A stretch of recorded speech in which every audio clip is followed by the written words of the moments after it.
Hi, I'm Darren Long from Delta Harbour, and this week's Hard Money, we're going to discuss interest rates, real estate, gold and silver, and the direction of the Canadian economy.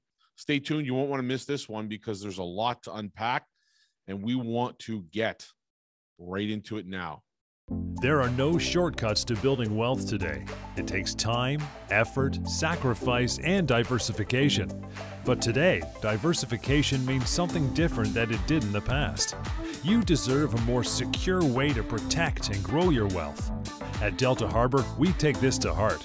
Our mission is to help by inviting you to add physical gold and silver to your wealth strategy. Book a free consultation today and let us show you how to protect and grow your wealth through the ownership of physical gold and silver. Let us show you the Delta difference.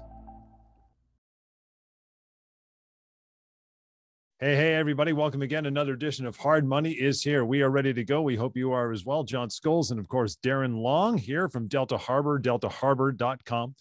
To reach out anytime, as you know, 1-877-323-GOLD, the phone number. Get it happening. You haven't opened up this part of your portfolio with precious metals. Time's ticking, but the best time was yesterday. The second best time is today, right now. So go ahead and do that. Give Darren and his team a call and at least get educated on what's in store for you if you've never decided to get some physical metals into your portfolio. How many different ways you can do that? It is wide open. There is a ton of options, which we'll get to. But Darren, let's get started, pal. Let's get caught up on gold and silver and what's happening to the prices this week. And where do you think we're headed, pal? What's going on? Well, John, it was a good week for both gold and silver. And as we tape here on Thursday, the price of gold actually rose about $40 an ounce week over week to 1965 right now. You'll remember last week when we talked here, gold was trading in the 1925 range. So that's a market improvement. And it was higher yesterday. Again, it looks to want to be pushing back towards that 2000 range. If our listeners will know or note, we did have confirmation of a touch near the all-time high just a short span ago last month.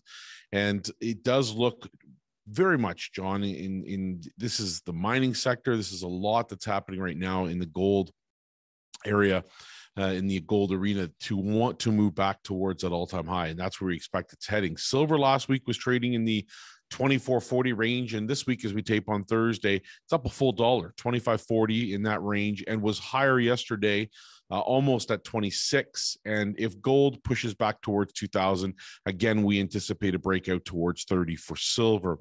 Both markets had very significant improvements week over week. And as we said, we think the retest of that all-time high 2007 is just around the way, just around the corner, John. We expect more out of both metals, as we're going to discuss here today, but inflationary pressures continue to mount both here and in the U.S. And the geopolitical concerns we have, Russia, Ukraine, not going away anytime soon. Lots happening in the Middle East, more sanctions all over the world. I mean, it's a hotspot all over the world right now. And we're facing this at a time in which our economy is very sensitive, and at a time in which we think the climax of what has been the last decade of money printing and credit production and people being able to spend freely on their credit lines and their credit cards is coming to an end as interest rates here rise, and will continue to do so.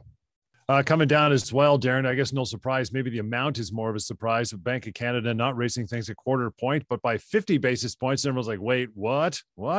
It's going to be 0.5%. So is there more to come? Yeah, I think so. Are people starting to panic, and should they be aware of what's around the corner? What do you think, pal? Well, here's the funny thing, John. In the past, people have panicked, but because credit production has been so massive on a scale we've never, ever experienced before in our lifetime, I think most people are just not stressed right now, and they should be. They should be thinking twice about where their money is. They should be thinking twice about what the stock market is about to do, what the more traditional arenas are about to do. And this period of interest rates rising is not going away anytime soon. That's a half point because they were late to the game. They let inflation get too high, too quick in both the US and here in Canada. But if you look at the whole world globally, the G20 is experiencing the same thing. So interest rates are rising at a time in which, arguably we're going into what is expected to be a long-term fight with inflationary pressures, supply chain problems. God forbid, we don't know geopolitically what's going to happen with sanctions, whether or not this contagion spreads throughout Europe and into perhaps Asia, and whether or not that slows the production or the supply routes and the supply changes that it already has, whether it gets worse or not. But if it does get worse and we have to rely on things made in Canada or the US, then expect to pay a lot more, in which case inflationary pressures do not hold up anytime soon. And the central banks are not going to have a choice. They have to put rates up, and they have to continue doing so, at least in the short term, throughout the end of this year. And so this impact is already starting to occur. And as you mentioned, the Bank of Canada here on Wednesday raised interest rates by a half a percentage point, which we said was going to happen ages ago. We told you that this was going to happen and be the case. And this, believe it or not, John, as you said, whether or not people should be panicking or worried or stressed about this, they should be at least paying attention. The last time that a 50 basis point or 0.5% raise in interest rates occurred was in 2000. Yeah. And, they promised more hikes to fight soaring inflation, and it's going to come. So they've said it, expect it, bet on the bank being accurate in their forecast about having to raise rates. They claim that this is being driven in part by Ukraine conflict, but this was set in stone a long time ago. This is failure to react and respond accordingly and have good, sound financial principles in place. And instead, they chose to save the stock market. They chose to save the cronies, to save the elites, to save the 1%, which they always do in these situations, and keep the cheap money on the table, which they did for far too long with interest rates way too low. They know raising interest rates kills the golden goose. It kills the stock market. It's going to kill the housing market. And to me, it's absolute BS, because the entire world knows it. Inflation fears and pressures set in long before this war in Ukraine and Russia began. Easy credit conditions are now being rapidly reversed, and then some, with these interest rate hikes. And since the Bank of Canada acted late on inflation, they're going to use a lot more firepower than would have typically been necessary to combat this. And at the same time, we're going to experience perhaps the highest inflation we've ever experienced. This could, by the end of this, make 1980s look like a walk in the park in comparison. And I think this combination is going to see both variable and 5-year fixed rate mortgages surge much, much higher. Well, I think bumpy ride is the way to describe that. And as always, we always look to our neighbors to the south. And if we're going to be in for that bumpy ride for sure, it looks like there's some showing of a complete slowdown in the housing sector down there. Some call it a meltdown possibly in the future. What are your thoughts on that? Because you did mention real estate, right? Well, I mean, for us, it's a cornerstone of following the trajectory of the economy. And if you look in the U.S. right now, rising rates are causing a drop in home loan demand. So less people are wanting to borrow to buy homes or to refinance. And so mortgage bankers are lowering their forecasts for end of year, right? The Mortgage Bankers Association came out this week and they said, and here I'll quote it, that they expect overall mortgage originations, which include refinancing loans, to total $2.5 trillion in 2022, which is a 35.5% decline from last year. Again, nothing spells out clearer to me that we're about to see a gigantic drop in home values across the board for Canada and the US. And this has definitely lowered the outlook, and it comes as demand for refinancing is sinking at the same time. So you've got new mortgage applications and refinancing applications sinking. What are they doing with those? They have to refinance. I don't know. I have no idea. We're going to see here in a little while. Are there going to be foreclosures? We're not sure 100%, but applications to refinance a home loan fell 5% during the most week over week data point. And they were 62% lower than what they were a year ago. So how do they refinance? Like, what are they doing instead of or in place of refinancing? I have no idea. Maybe they just walk away from the home like they did in the 2008 crash. But I'll tell you, here in Canada, variable rate mortgages are going to be in the 3+% range by summer. So get ready. If you haven't already locked in, you should be locking in hand over foot at these lower rates before they go much, much higher. And if this inflation lasts for an extended period of time, John, into summer of 2020, 2022, which we expect it to do, then we're going to look for fixed rates to be in the 4 to 5% range by summer, and then higher next year, which is going to make it very, very expensive for first-time borrowers and refinancers. And by next year, if this plays out the way we anticipate, we're going to see mortgage rates approaching 7%, 8%, and refinancing rates the same. So, I mean, expect that this is going to be a very tumultuous period of time, and you need an alternative to what you have done most recently in the last decade, like gold or silver, to give some diversification to your portfolio, to your wealth, and to make common sense decisions that are going to be better for you and your family. And it all starts by just considering the data, John. It's right there in front of our faces, and it can't lie. And we'll get to more details on exactly how you get that part of your portfolio open soon. But man, 7-8%, that's, people watching this are going to be absolutely scared if they've just squeaked into a mortgage by the skin of their teeth. It's interesting because it sheds on light on how fast the landscape has changed. I mean, anything back in history that kind of reflects or looks like this now, or something worse. Possibly you mentioned the 80s, but what do you think? Well, I mean, we can look back to the 70s. And again, most of the people that are listening probably weren't really homeowners back then. This is a broad audience here. But if we look back just to 2000, right now, price growth is showing early signs of slowing in real estate. But I guess, as we said on last week's show, it's far from a clear picture just yet. And if we look back to 2000, that was the last time Bank of Canada raised interest rates a half percentage point or more. It's always been 0.25, a quarter point up or a quarter point down. And in fact, if we consider the first decade between 2000 and 2008, while rates climbed, interest rates went from 2000 up to 2008 and forward, they went in the US over 8%. 8.75 is where I think we got to. And in Canada, not far off from that. And silver started that decade around $4.50 in 2000, and rose by 2008 to $21.50. That's a substantial gain, and nothing, outperformed it except for its brother gold, which went from, $250 an ounce to $1,000 an ounce and above its all-time high previous to this last one.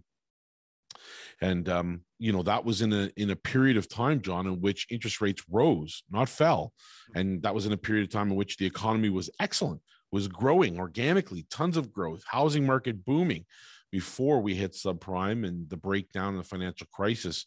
And post-crash, again, if people are wondering, well, what happens if the economy crashes? Well, post-2008, in the next 36 months, we saw gold and silver rally to silver rallied to $49 an ounce, and gold hit its all-time high. It went up to $1,923, twice what its all-time high was prior to that. And so this is something we're following very closely, because we believe wholeheartedly that diversification is the big thing here. Money is going to look for a new place to find returns as the housing sector weakens, as the stock market weakens, as the bond market blows up.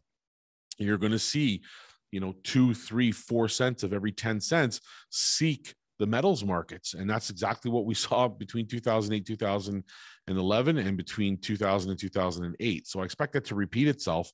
And it means now, if you're getting into the precious metals markets, you are right in at the bottom level. You are right in at the point at which we see a new bull market develop, and this could go on for 5, 6 or more years.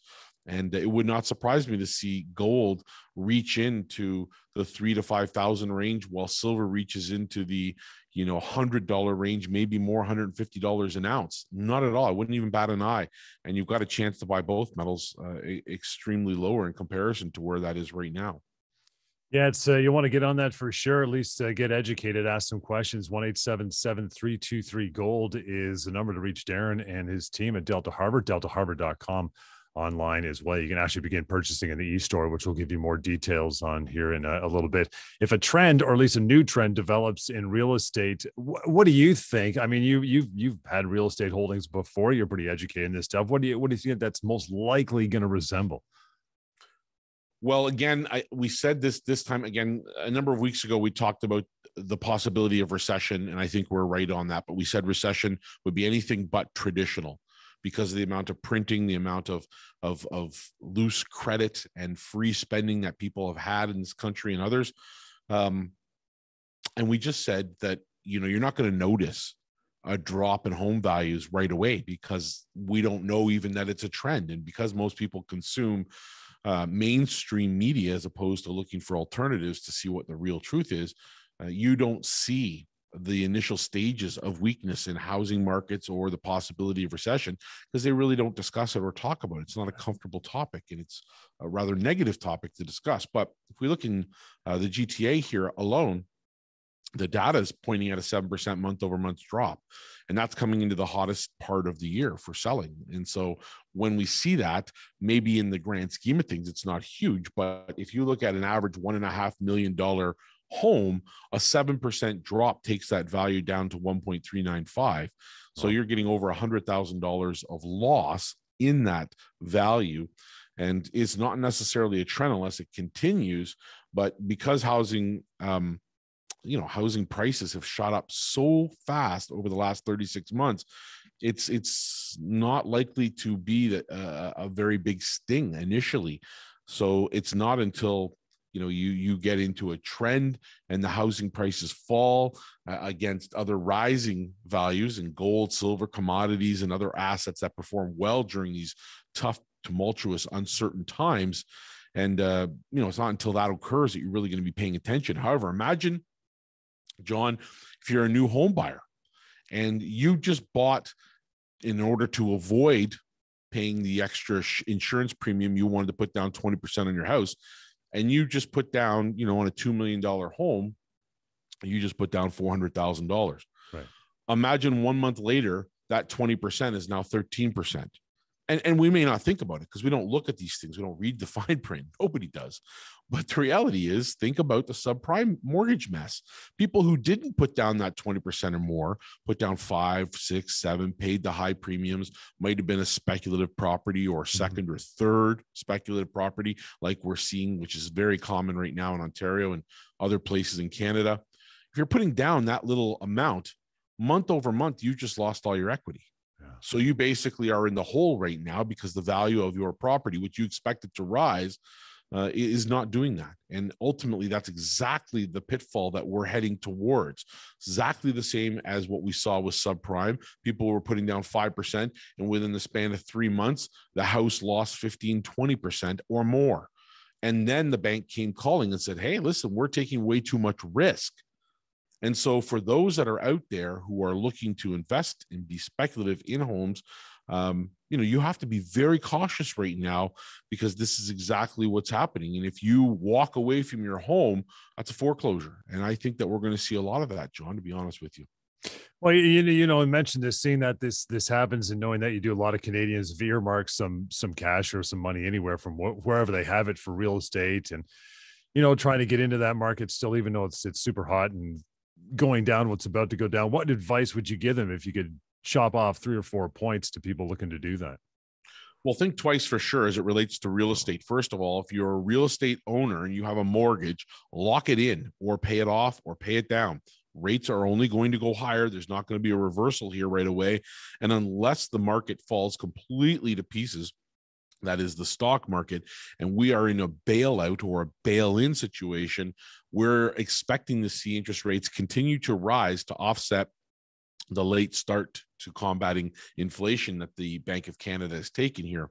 Be smart, astute, think forward, think about examples that have performed well under these circumstances like gold and silver. I think that you have to consider what is next. What's the challenge? What lies ahead? Will we see a stagflation occur? Will we see more inflation without stagflation? We predict stagflation, and you want to own assets like gold and silver during those periods because historically they performed extremely well. And if we again look back to 2000 to 2011 post crash, we didn't know it was coming. even though the mainstream media and analysts were predicting it, even though a lot of economists were predicting it, the average person just didn't see it coming. And here in Canada, maybe it wasn't felt quite as bad. We had a little bit tighter financial policies, but mark my words, the last decade, in particular, the last 7-8 years under Liberal leadership, we've had the loosest spending policies we've ever had in Canadian history.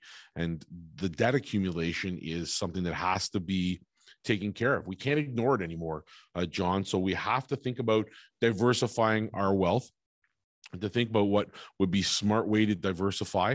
Gold isn't the end all of be all, nor is silver, but it should be a part of everyone's portfolio. It should be something that every single investor that has money out there in the markets considers owning, at least, if not just to rule it out, not for them. Right. You should have some allocation in your portfolio towards gold and silver. And what I think most people are going to take for granted, John, is that our most recent history proves that the Canadian government and the American government bail us out when we get into situations. But we'd be sadly mistaken to think that if the public at large, the individual, is going to be fraught with all kinds of economic problems and hardships due to recession, that our banks are going to come to our savior.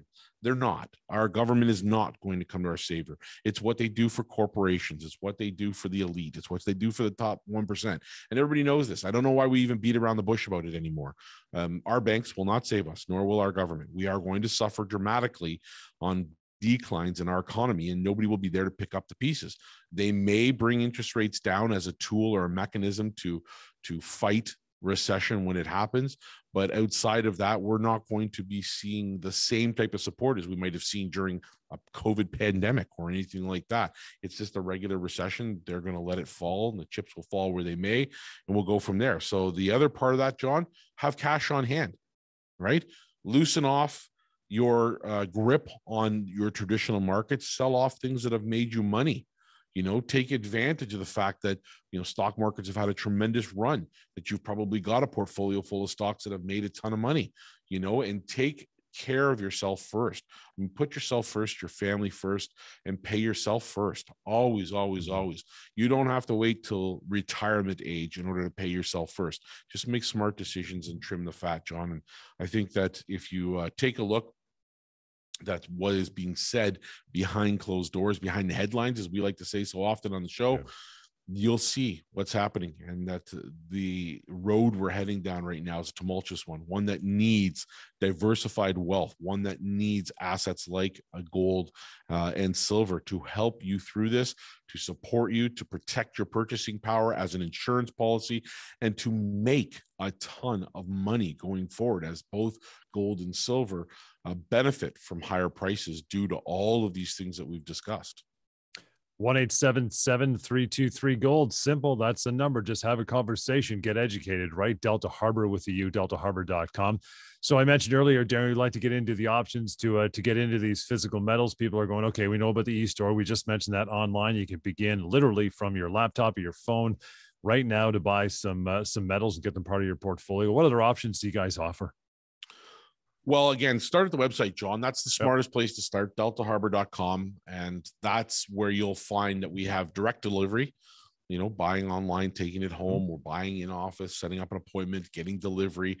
And that's an option that's easy to do. You see the product online. You can see all of the various bars and coins that are offered, and get familiar with what it means to buy gold versus silver and so forth, and what types of gold and silver we have. You can obviously take that a step further, and for safety, insurance, and ease of liquidity to be able to buy and sell, have a storage account and put your product in a reasonably priced storage vault that's meant for precious metals, specifically in your name, with your serial numbers, inventory, and all that stuff allocated to you, segregated from our holdings for everything else. And that is a brilliant way to plan ahead and be prepared for what comes if you want to do some buying or selling, or just to be safe and plan to have your product insured fully, as opposed to being at home and being unsafe, or in a bank where we definitely don't want to see you putting your precious metals. In addition to that, we have what's called the Delta Vault account, and it offers the option of bulk bullion. Bulk bullion, really simple concept. You want to own gold and silver. You look across the board, you see the price of silver is, $24.50 US, and the price of that coin is $30.